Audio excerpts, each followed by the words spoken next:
பல நாடுகள் இன்னைக்கு பயத்தோட உச்சகட்டத்தில் இருக்காங்க. ஏன்னா எப்போ எவன் எங்க இருந்து குண்டு போடுவானே தெரியாது. இந்த பதட்டமான சுச்சுவேஷன்லயும் ஒரு நாடு மட்டும் கூலா இருக்காங்கன்னா அதான் இந்தியா.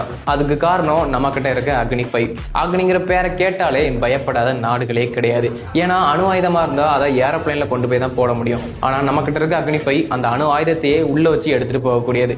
அதுவும் சுமார் 30,000 கிலோமீட்டர் வேகத்துல 10 நிமிஷத்துல டார்கெட்டை ரீச் பண்ணிடும். இது ஹிரோஷிமால போடப்பட்ட அணுகுண்டை விடவும் 20 மடங்கு பவர்ஃபுல் ஆனது. இதை லான்ச் பண்ண உடனே நேர விண்வெளிக்கு போய் அங்கிருந்து 5 மிசைல்ஸ் பிரிஞ்சு டார்கெட் அட்டாக் பண்ணும். எதிரி நாட்டை கன்ஃபியூஸ் பண்றதுக்காக இதுல ஒரு சில டம்மி மிசைல்ஸுமே இருக்கும். எதிரி நாடு எது ஒரிஜினல் எது டம்மின்னு கண்டுபிடிக்கிறதுக்குள்ளேயே அந்த நாடு தரமட்டமாயிரும். குறிப்பா சொல்லணும் அப்படின்னா உலக வரைபடத்துல இருந்தே அந்த நாடு காணாம போயிடும். அப்படி உலகத்திலேயே ரொம்ப பவர்ஃபுல்லான வெப்பனா பார்க்கக்கூடியது அக்னி 5. இதை யாரு கண்டுபிடிச்சா அப்படின்னா நம்ம எல்லாருக்குமே தெரிஞ்ச ஏபிஜே அப்துல் கலாம் அவர்கள்.